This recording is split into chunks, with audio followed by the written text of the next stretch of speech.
All right, my crafters, my couture crafters, my sewers, my everybody's. I want to have a conversation about my beginning quilt journey.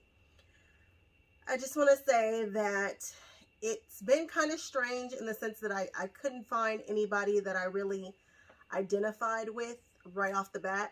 I didn't see a lot of young black women who were quilting, and I guess I'm not that young. I guess I think I'm young, but I guess I'm not that young. But I didn't see any. Matter of fact, so much so, I actually joined a senior citizen center. I'm not old enough, but they let me, just so that I had some people to kind of hang out with that were into quilting. And so that's really why I am starting this portion of my channel. I really love paper crafting, but I've just fallen so deeply in love with quilting too. And people have been asking me to show them where I started, why I started there, what I have, so on and so forth. So that's why I'm doing these videos while I have the chance today, back to back to back. You can tell, same outfit, nothing's changed. But yeah, I didn't find anybody that I could identify with. There are a couple of people who, in my mind, I know we'd be best friends. Me and Tula Pink would totally work. Her stuff is amazing. Her stuff just speaks to me. Who else do I follow? Tula Pink, Shabby Fabrics. That's where I got this pattern. Jenny Doan. Who else? There are a couple of other channels that I follow. I don't follow everybody. Oh, Angela Walters, she's cool too. I don't follow everybody, but there, when it comes to quilting, if you put in beginner quilt, you're not going to find a black person in the first 20, maybe 30 things. And that kind of sucks. And I say, be the change that you want to see in the world. So with that being said, that's why I'm doing this. I've only been quilting for 2 years. And so I am coming to you from being a beginner, so we're right in the same boat. I'm just telling you the things that I've encountered so that you don't have to encounter the bad stuff, or I'll tell you where I found the good stuff so you can go find the good stuff. So I just want to talk about the quilts that I've made. I thought I made more than this, but really I haven't. I have made only 15 quilts in 2 years, and I say only because I thought I had done almost double that, but whatever. So the first quilt, actually the first project that I did was a little beanbag. And I bled on my very first project, and I was so proud of that.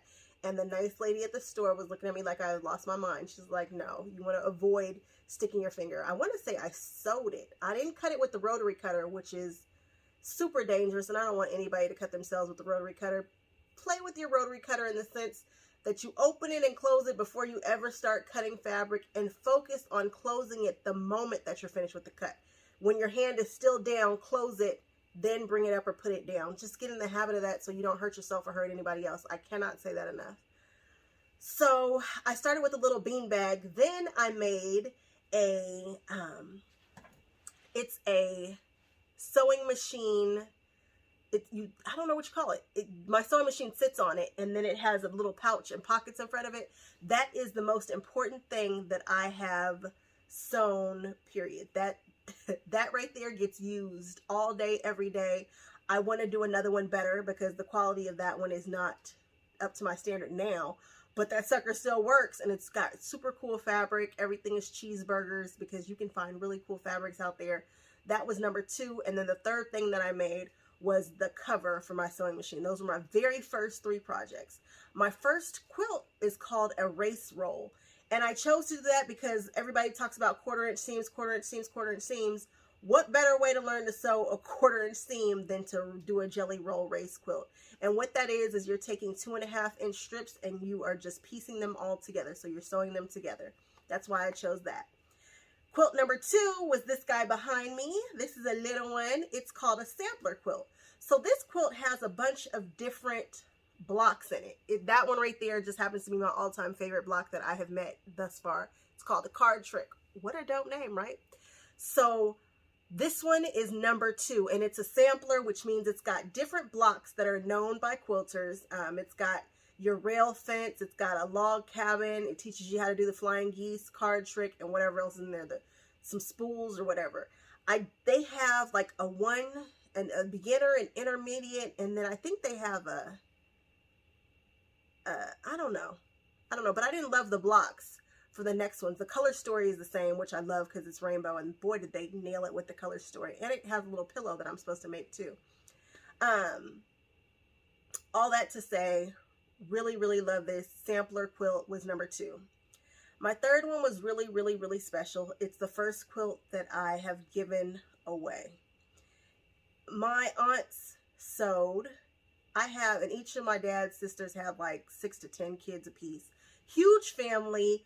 Nobody picked up sewing except for me, and I'm actually the youngest of that generation, and I can't believe it. But I'm obsessed with it, and so I make quilts and give them away the same way that my aunts did. I've always known that I was going to be a quilter, and I wanted the first quilt that I gave away to be to the person who gave me my very first quilt. It was super special. I know, tears, blah, blah, blah. She made a tulip quilt and gave it to my family. That's not the one she gave me. So my first quilt that I gave away was the tulip quilt. The design was by Missouri Quilt Star. If you're a beginner, you will love them. She uses pre-cuts. Her tutorials are easy. Her quilts are beautiful. Oh, I'm obsessed. The world is obsessed. Look at her following. Missouri Quilt Star, Jenny Doan. So I made that is number 3, the tulip quilt. Number 4. 4 is my favorite number of all time. So the 4th quilt goes to the hubby. He has a quilt that's not super big, but I used on the backing, it's Minky. It's also a pattern by Jenny Doan, Missouri Quilt Star, but it was by her husband. And it's just black and white and geometric, and one of the coolest quilts that I've made thus far. So that quilt went to the hubby. Next quilt, I wanted to do some piecing. And I wanted something that looked super country, but I wanted to get more comfortable with just simple piecing. And I wanted to add country, but like with the contemporary flair. So I did ombre borders. So I was teaching myself to do borders on this quilt. Sean's quilt, I was matching points. The tulip quilt was just cute and cool. The tulip quilt is interesting. I forgot because I hand tied in addition to actually quilting that, which was cool. That was a throwback to the way that they used to give us the quilts that all had the hand ties in there. So I call that quilt Big Country, the super country quilt that was about piecing and the borders. The next one is that super pretty quilt that was behind me on my other videos. That one went to a good friend of mine, and that one's actually, it didn't go because obviously I still have it, but that's a whole nother story. That is supposed to go to her daughter. That's my version of a baby quilt. Yes, those colors are not baby for most people, but it's my kind of baby quilt. Remember, I am the Beetlejuice girl, the girl who likes Tim Burton. So of course my baby quilt is black and white stripes with a rainbow in it. Duh. Moving on. Oh, that one was out of my league. I thought it was super pretty. Kara Moser. I think it's Kara. Am I saying her? Kara Moser. Her pattern's amazing. It just called to me, but it was out of my league. I wasn't ready. I could kick that quilt's butt now, and I will. I'm definitely going to make that quilt over again because it is gorgeous.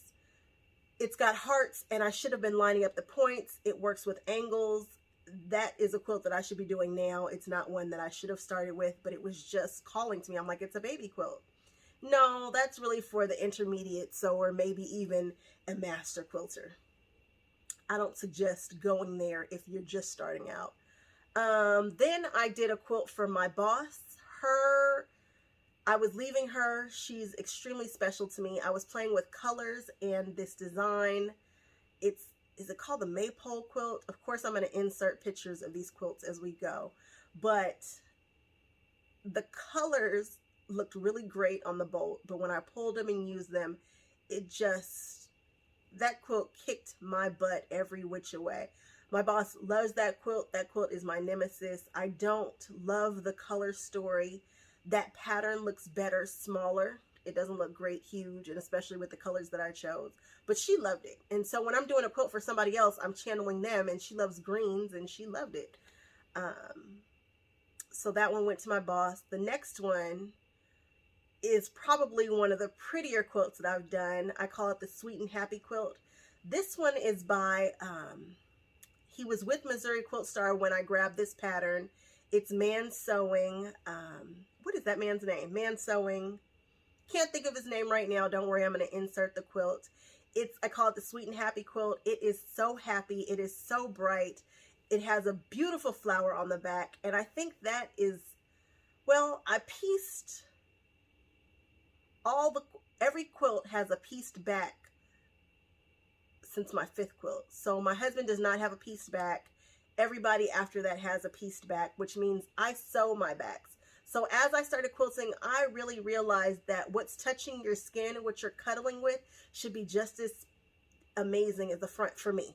Now, some people think that's crazy, you know, but most of my quilts actually can be reversed because the back is usually stunning, or a shocker, or there's been some work put in there. There's been some work put in on the back side of your quilt, and I'm not putting some crappy trash fabric on the back for you to be cuddled with. Like, that's what's touching your skin, so it should be just as dope as the front. That's me. And so basically all my quilts are double-sided. Oh well, that's just who I am. So this one has a beautiful flower on the back, which I'm obsessed with, and then on the front it's just bright and happy and tulip pink, and I want it back, really, but whatever. That one went to one of my cousins who's just super special to me. She just has the best disposition. That let me learn how to applique. So the back of that is the flower, and the flower is appliqued onto some gray fabric. It's just that simple. And I love the shapes, and I love his technique of how he blends these 2.5-inch strips. It's his technique. It's just amazing. Love that quilt. Then number 9 is Mr. Incredible. It's the most visually stunning quilt. You guys will love it. Like, bam, there it is. And whoa, right? That color story, that is a quilt that I did not tinker with, not one bit. Where did I get that pattern for the quilt before? The front of that, I found it off of Pinterest. It seemed easy. I liked it because the blocks were big. That was the quilt before. This one here, this is my first foundation piece quilt, which means I sewed on paper. I knew it was a technique that I wanted to try. It's mixing paper and sewing. So, right? Hello, me, paper crafter, right? I don't love the technique, but it gives you some pretty cool results. I'm currently doing my Disney quilt, which is also foundation piecing. I am not being as careful with the Disney quilt as I was with this one. I did this quilt just as the person's done it. I want to redo that quilt in a different color story and kind of play with it a little bit, but yeah, I know. It's amazing. And I call it Mr. Incredible. All my quilts have names. It's called Mr. Incredible because it reminded me of the Incredibles, and so I put Incredible fabric on the back of it because I'm me. I'm a Disney girl. What came next? It says circles. No idea what that means. Oh, yes, I do. I wanted to learn to sew circles. Sew circles. And so, is that quilt called Circles? I don't know, but I wanted to do circles. And the coolest way that I saw to do circles, Jordan Fabrics, another one that I follow. I can't believe I didn't name them in the beginning. I'm obsessed with her. And she's in Oregon, and I'm probably going to drive up there and then sit outside her studio and wait till she comes to work and then just bombard her with a ton of questions. Like, she is just the queen of all the things. Love her videos. I can watch her videos from sun up to sundown. She's amazing. Jordan Fabrics. I also purchase fabric from them when I do purchase fabric. And she had done this quilt, and I think I did it just about exactly like she did. That quilt is a charity quilt that has not been donated just yet. It needs to be. And then I did a matching quilt that was out of my league at that time. I can redo this quilt way better. I don't even know if I have pictures of the quilt that goes with it. But in my mind, this quilt guild that I had joined donates quilts during the holidays to a shelter for women and their children. So I wanted to make a mommy and me quilt that went together. And so the circle quilt is for the kid, and I love the color story because I wanted to do primary colors, and I wanted to do a quilt for a boy. And then the mom's quilt is supposed to match it. Yeah, a lot of things went wrong with those two quilts. Well, not the kids quilt is perfect, but the mom's quilt was out of my league. Super cool pattern. It just, I wasn't ready for it. And it deals with curves and whatnot, and they are not matched up, and I tried to cheat it, and it just, I could kill that quilt now, though. I feel very comfortable with being able to do that quilt again Super cool pattern. And of course, I'll show you guys what that looks like. So then I did another quilt for another one of my cousins. Now, mind you, if my dad's sisters all had 5 to 10 kids and his brothers did the same thing, I have like 60 first cousins or something like that. So when I say a cousin, it could just be anybody. And the way it works is when I feel it, I make it for you. So it might not be the first quilt goes to my stepdaughters because I haven't found a pattern that works with them yet. I have to move when I move. I don't move because somebody's birthday is coming up. I don't work like that because then I won't enjoy it. So when I feel it, I'm like, oh, I'm doing a quilt for this person. And that's just how it works. So eventually, hopefully, Lord says the same, I will do a quilt for everybody, but it'll happen when it happens. So another cousin. This one, I wanted to play with a layer cake and just simply sew them together, but I wanted to do it in the shape of a butterfly. So I call it the butterfly quilt. Actually, it's called Les Papillons, which is French for the butterfly. My cousin's name is Les Courtenay. It works, right? It's cute. Love naming my quilts. It's super, super cool. And also on the back of all my quilts, I go in the computer, I do a label that matches the quilt. So if it's a butterfly, it's probably butterflies on hers. I type up something special. I put their name, the name of the quilt, when I did it, why I did it, why I love them, why they're getting it. And I print it out on fabric that's been backed on paper. I purchased it, so I didn't do it with the freezer paper. I've done it that way, but that's just takes too long. So I send it through my printer, cut it, sew it on there. All my quilts have labels. Please label your quilts. My aunts have given us quilts, excuse me, and I don't know which one goes to whom and why and what year it happened. Don't do that. At least put your name, the year, and who it was intended for. Is that so difficult? Oh, that bothers me. So, butterflies, bam. I can't remember. Oh, the back of her quilt is fun. It is a pattern of houses. So I love that, the back of that quilt. The back of that quilt is colorful. I threw all the rainbow in there. And of course, you guys will see it here. That was the butterfly. So then this is on quilt number 13. I started to really feel myself. I am like, you know what? I am doing the darn thing. I think I can do the bear quilt. You guys know the bear quilt. You guys have seen the bear quilt. And the reason why I did the bear quilt is my cousin's another one of my cousins, last name, Bearden. Bearden. It's a quilt full of bears, and she is so happy to have that last name, Bearden. She married into the family, and she has bears all over her house. So I'm like, oh yeah, bear quilt is for her.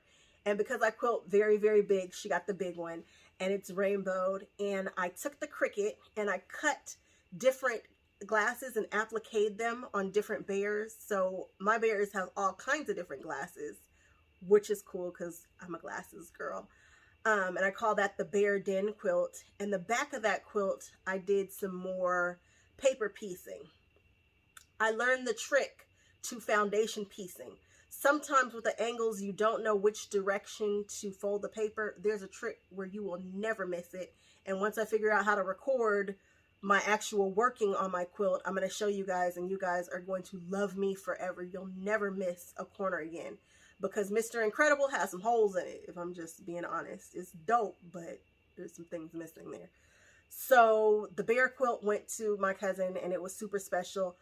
This was a quilt that required a ton of piecing. There were a ton of pieces. I had to label all the pieces like A through Z, or I think I might even have to start using numbers. It was a real serious pattern. I enjoyed every bit of it. I cut something wrong. I cut one of those strips wrong.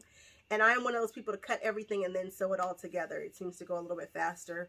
I do that on most of them. And so I did that with that one. And one piece, but it worked, but it wasn't.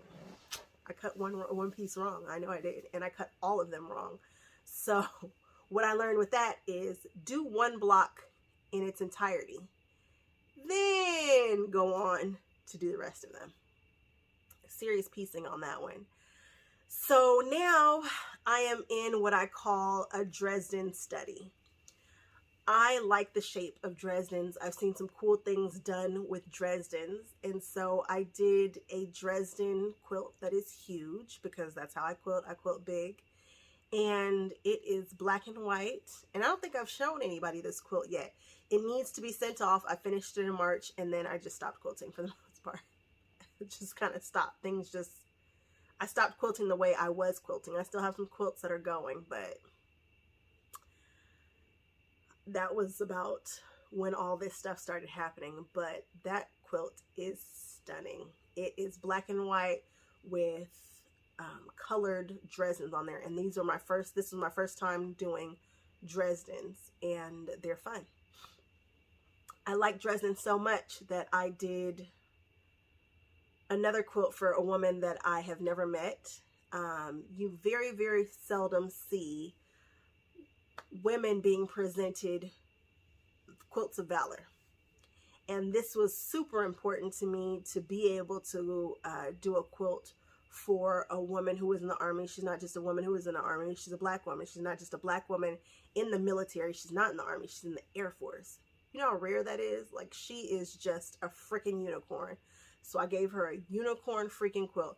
That quilt is a circle. And it is the coolest quilt ever because the front is the American flag, my style. Actually, it's another person's style because they came up with it, but I just put my twist on it. And then the back of it, I altered another quilt. I love altering patterns. Because I am a paper crafter, I feel like a lot of my skills as far as designing and knowing how things will go have transferred over wonderfully to quilting. And so this is the very last finished. It needs a label. That's literally all it needs, and it was finished in March.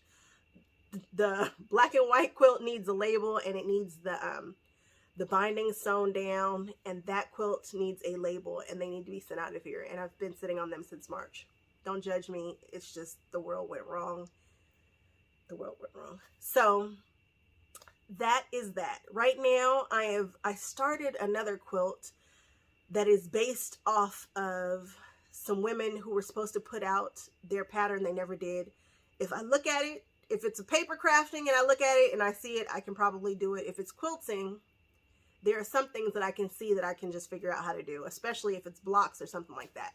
So I saw their quilt and they said that they were going to put out the pattern. They never did. So I've kind of played with it. I don't love the way my first draft turned out, so I'm redoing some things about that. So we have the Disney bound quilt that I'm working on currently, which is foundation pieced. And what that is a bunch of different quilt blocks that are made with the colors of a particular character. So bounding, Disney bounding, is when you go to Disneyland, you can't wear a costume. So the way that people show their fandom is if you want to bound Mickey, you'll put on a black shirt, some red pants, some yellow shoes, and bam, you're Mickey. If you want to be Minnie Mouse, you put on a polka dot dress. So I have quilt blocks that are inspired by Disney characters, and that's my quilt bound block of my Disney bound quilt that I'm currently working on right now, and I'm doing a 100-day series, and I think I'm on day 60, maybe close to 60, somewhere around in there. So I still have 40 more days of that, which has really slowed me down because I turn out quilts in like 3 days. Like, I pump out quilts. I pump out quilt tops. So this has really slowed me down, but I haven't really wanted to quilt the way that I usually do again. 2020 just, And I'm also working on that Dresden. I shouldn't say I'm working on it. That's just what's up next in the works. And I'm going to put a beautiful border on that and gift that one to one of 3 people. I haven't figured out who that quilt is going to, but that's still part of my Dresden study. And now I'm starting this EPP, and I just did that, and that could possibly take me a year, maybe 2 years to finish. I don't know. It's hand sewing. I don't know how long it's going to take me, but we will see together. I'll give you guys updates on how I'm doing with that, and that's where I am. That's kind of the reason why I chose each quilt. That's kind of a little bit about all the quilts, and so we're all caught up. So now I'm going to try to start filming my quilt journey from here on out. I hope you guys enjoyed this video. I hope you guys enjoyed knowing where I started. Maybe you guys will jump in there too. If you see some super cute patterns, let me know. I don't hoard fabric, but I do buy patterns. Every time I see a pattern that I like, I buy it. I don't buy a ton of fabric. I don't want to be one of those little old ladies that I quilt with that has an entire garage full of fabric. I don't want to be that person. I want to buy fabric for projects that I'm going to do. And that's pretty much what I've done. Now I have a little stash because I overbuy fabric because I know that I make mistakes. But I don't want a ton of fabric in my home. I just don't. Okay, so again, thank you so much for hanging out with me. If you made it through all 25 minutes of this video, go you. And we will talk again. I don't know when, because that Disney quilt is taking me another 40 days. All right, guys. Thanks again. Bye-bye.